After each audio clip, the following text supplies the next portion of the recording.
Oke, baik. Assalamualaikum warahmatullahi wabarakatuh. Jadi kami dari kelompok 3 mempresentasikan hasil kerja kami, yaitu dasar untuk final UAS Praktikum Visualisasi Data.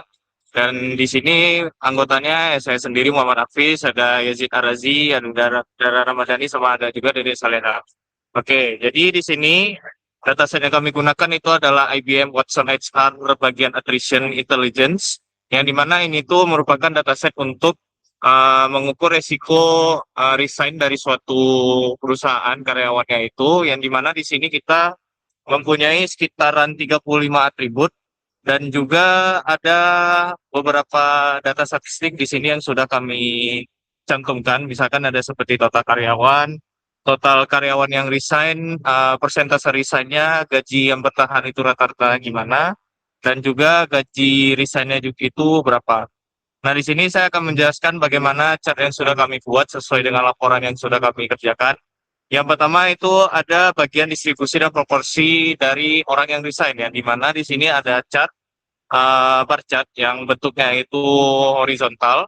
Jadi di sini ada rating orang yang resign dari role job yang mereka ikuti. Yang paling banyak di sini tiga teratas itu adalah sales, HR, dan juga laporan. Nah, di sini merepresentasikan role apa saja yang paling banyak resign di dalam satu perusahaan itu. Contoh di sini di sales, kita bisa lihat di sini yang resign itu ada sekitar 34% atau 28 orang, yang bertahan itu ada 23 orang, di HR itu ada sekitar 26%, di laporan itu ada sekitar 22%.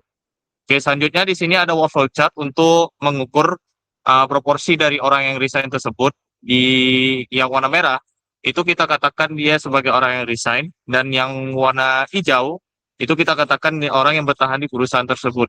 Jadi misalkan di sini kita hover salah satunya di resign, sama seperti sebelumnya, ini tuh lebih ke memperjelas berapa persen sih orang yang resign di perusahaan tersebut. Nah, cara bacanya itu setiap kota itu mewakili 1% dari total karyawannya. Jadi misalkan yang merah itu ada 16 kota, berarti ada sekitar 16%.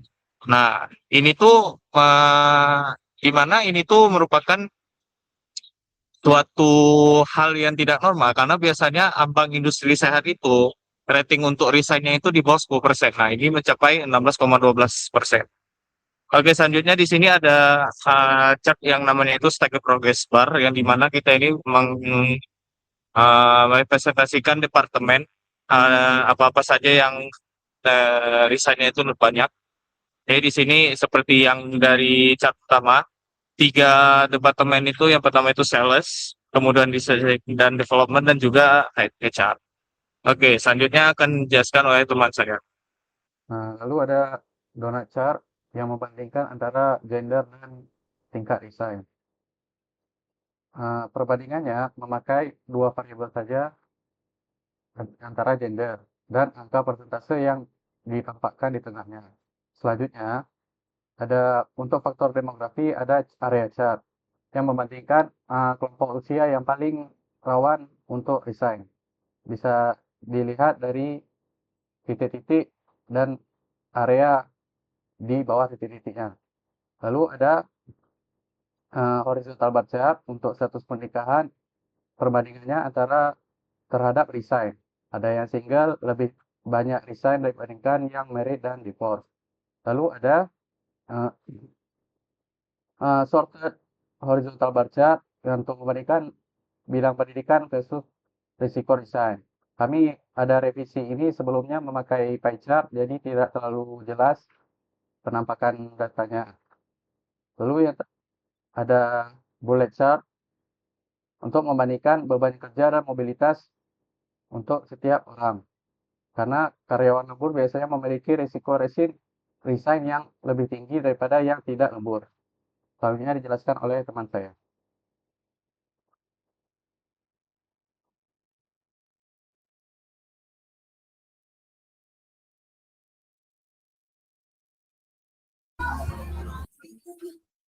Oke, kemudian di sini ada bisnis travel. Di sini kami menggunakan bubble chart.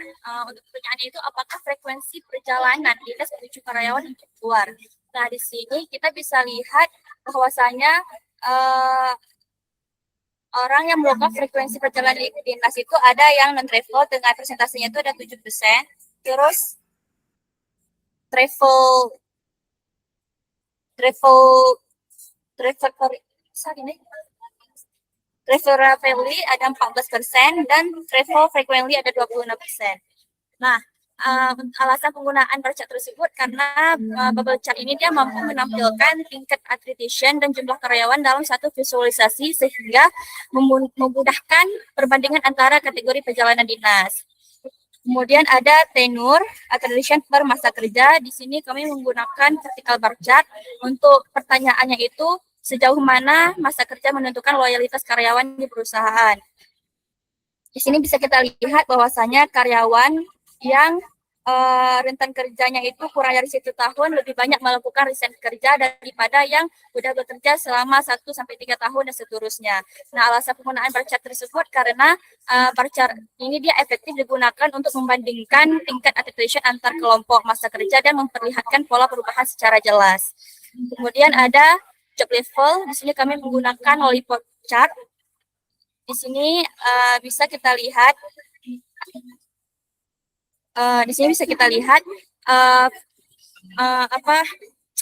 jenjang karir, di mana di sini bisa kita lihat entry level 1 ini dia lebih banyak melakukan resign kerja ketimbang yang level 2, level 3, level 4, dan level 5. Di sini alasan penggunaan bar chart tersebut karena lollipop chart dia memberikan tampilan yang lebih ringkas dan mudah dibaca untuk membandingkan nilai attrition pada setiap level jabatan. Next.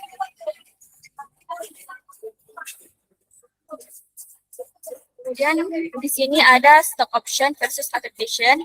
Di sini kami menggunakan vertical bar chart. Untuk pertanyaan itu, seberapa besar pengaruh kepemilikan opsi saham terhadap tingkat kredensi karyawan? Nah, di sini bisa kita lihat bahwasanya orang yang memiliki saham di level 0 itu dia lebih banyak melakukan resign kerja ketimbang yang level 1, level 2, dan level 3.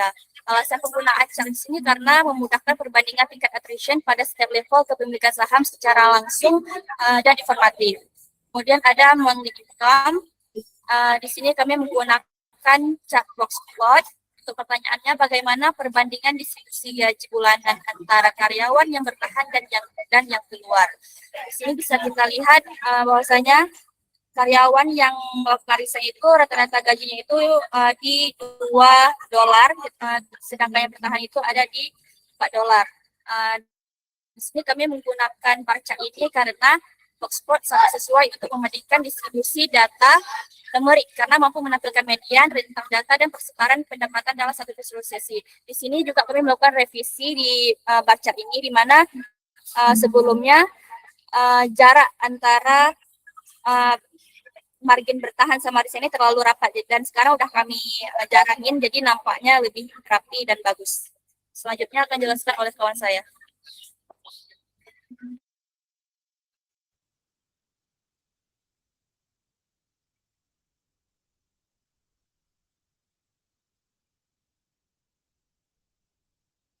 Selanjutnya kita masuk kepada section yang kelima, di mana di sini section faktor kepuasan dan juga well-being.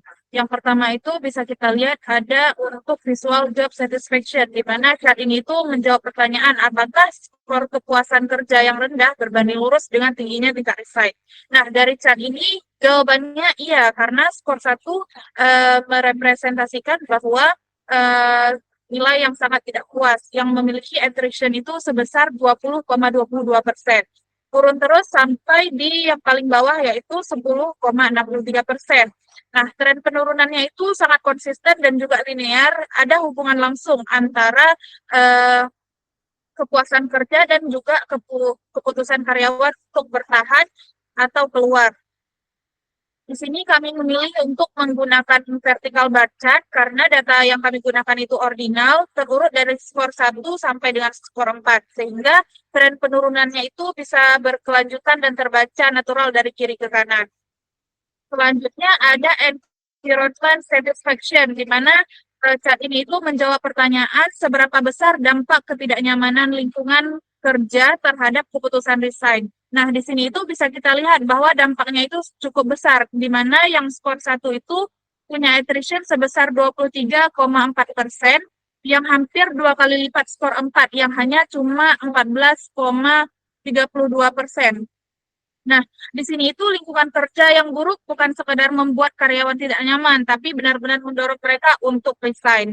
Jadi di sini kami gunakan vertical bar chart karena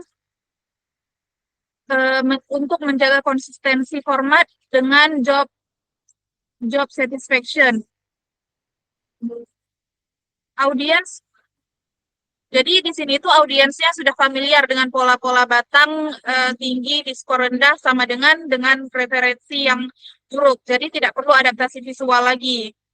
Selanjutnya ada untuk chart work-life balance.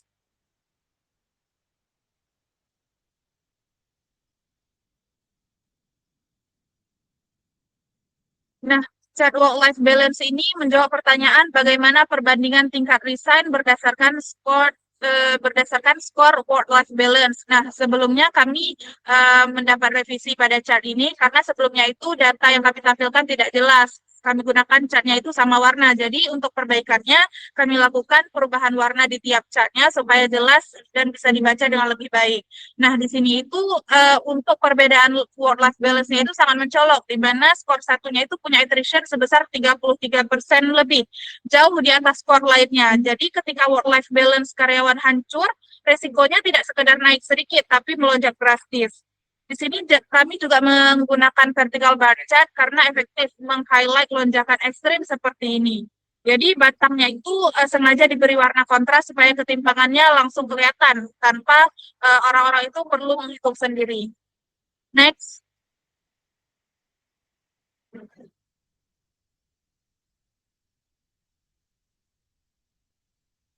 Selanjutnya ada untuk chart risk matrix segmen yang paling kritis, di mana chart ini itu menjawab pertanyaan dari seluruh demografi dan metrik 10 kelompok karyawan mana yang paling kritis untuk resign.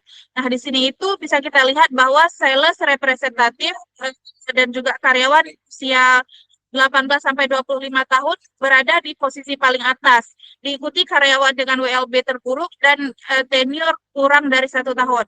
Hal ini itu menunjukkan segmen yang paling butuh intervensi segera dari tim HR-nya. Di sini kami pakai horizontal bar chart karena paling ideal untuk format leaderboard seperti ini. Jadi orientasi horizontal memberikan ruang yang cukup untuk nama segmen yang panjang dan urutannya dari peringkat 1 sampai 10 itu bisa terbaca dengan rapi. Selanjutnya ada chart korelasi variabel attrition. Di sini chart ini tuh menjawab pertanyaan faktor apa yang paling kuat mendorong atau mencegah karyawannya resign. Nah, di sini itu bisa kita lihat bahwa pendapatan bulanan punya korelasi terkuat.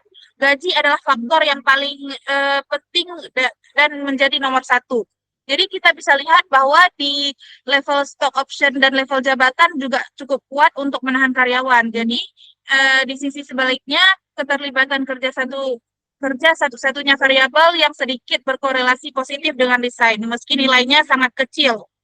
Nah, di sini kami gunakan diverging bar chart karena nilai korelasi terbagi 2 arah, negatif dan juga positif. Nah, dengan format ini tuh bantang hijau ke kiri langsung terbaca sebagai faktor pelindung dan yang merah itu sebagai faktor pendorong, sehingga perbedaannya kontras dan kesimpulannya mudah untuk ditangkap. Selanjutnya,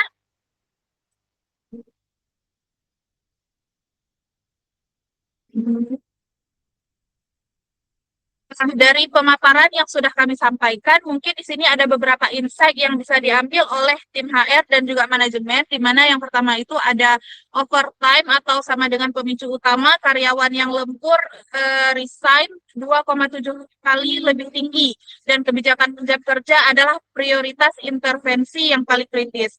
Yang kedua ada sales rep paling rentan. Hampir 3 dari 10 sales rep itu resign akibat kombinasi tekanan target tinggi dan kompensasi yang tidak sebanding. Selanjutnya ada honeymoon period krisis, yaitu karyawan baru yang kurang dari 1 tahun punya risiko lebih tinggi resign-nya daripada yang lainnya. Selanjutnya ada yang Young Talent Exodus, yaitu Gen Z yang berusia 18 sampai 25 tahun, resign-nya di rate yang tinggi, yaitu 34,17%. Jadi dia butuh karir path yang jelas dan program mentoring yang aktif. Selanjutnya ada income gap signifikan, yaitu ada gap gaji per bulan antara yang resign dan yang bertahan. Selanjutnya ada stock option, di mana retensi karyawan tanpa saham resign 25,42%, yang dapat level 2 hanya 2,65%. Terbukti, jadi instrumennya itu punya retensi yang sangat kuat. Selanjutnya ada travel burnout yang nyata, di mana frekuensinya itu frekuensi traveler resign-nya itu sebesar 26,62%, di mana review kebijakan perjalanan dinas dan allowance perlu dilakukan. Yang selanjutnya ada single employees at risk, yaitu karyawan lajang resign sebesar 26,96%, di mana social engagement dan komunitas kerja perlu diperkuat lagi. Dan yang terakhir ada entry level neglect, yaitu job level 1 attrition sebesar 27,65% dibanding dengan level 4 yang hanya 4,63%. Jadi investasi pengembang karir untuk karyawan junior dan senior itu sangat krusial. Selanjutnya saya kembalikan kepada moderator. Oke, mungkin sekian dari pemaparan kelompok kami. Apabila kami ada salah dan kata kami mohon maaf. Assalamualaikum warahmatullahi wabarakatuh.